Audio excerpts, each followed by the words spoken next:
To access the application, you will need to navigate to the URL provided and enter your Megabyte username and password.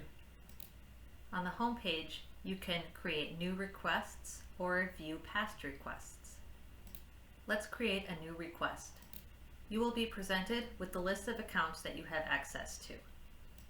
Once an account has been selected, you will see the most recent order for that account. You will then be presented with a list of the items in that order. Highlighted items represent items that already have a credit request open for them. Referring to the ULF pick label, find the case that you need to create a request for.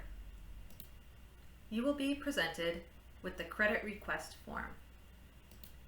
Select a reason from the drop-down. Reasons include truck damage, vendor damage, a mispick, missing items, and misdelivered items. For this example, we will select truck damage for our reason. Enter the amount of items in the case that were unusable. For example, if there are 5 items in a case and 2 were damaged, enter 2. You may also leave a short descriptive note.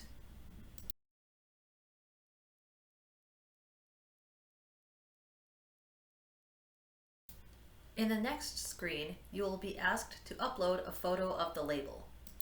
You can see a generic example of the label needed by clicking on the question mark.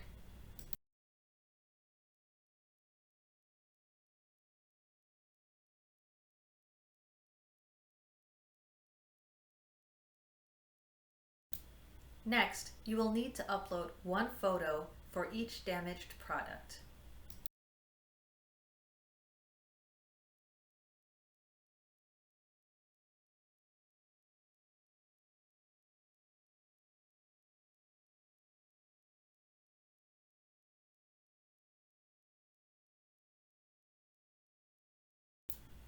Once the images are uploaded, you can review the information for the request. Clicking Confirm will create the request, which will then be reviewed by ULF customer service. Once confirmed, you can either go back to the order that you were working in, select a different order for the same account,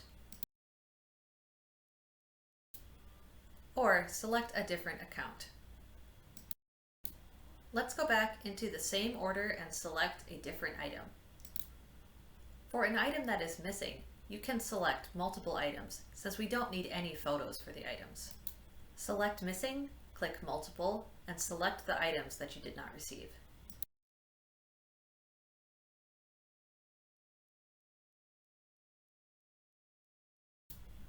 Review what you have entered and click Confirm.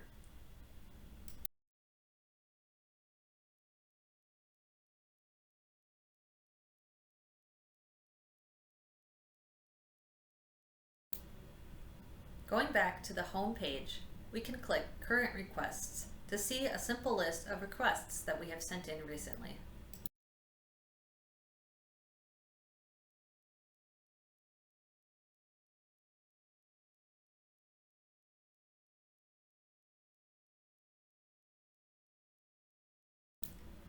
When you are done, you may click Sign Out to exit the application and go back to the login screen.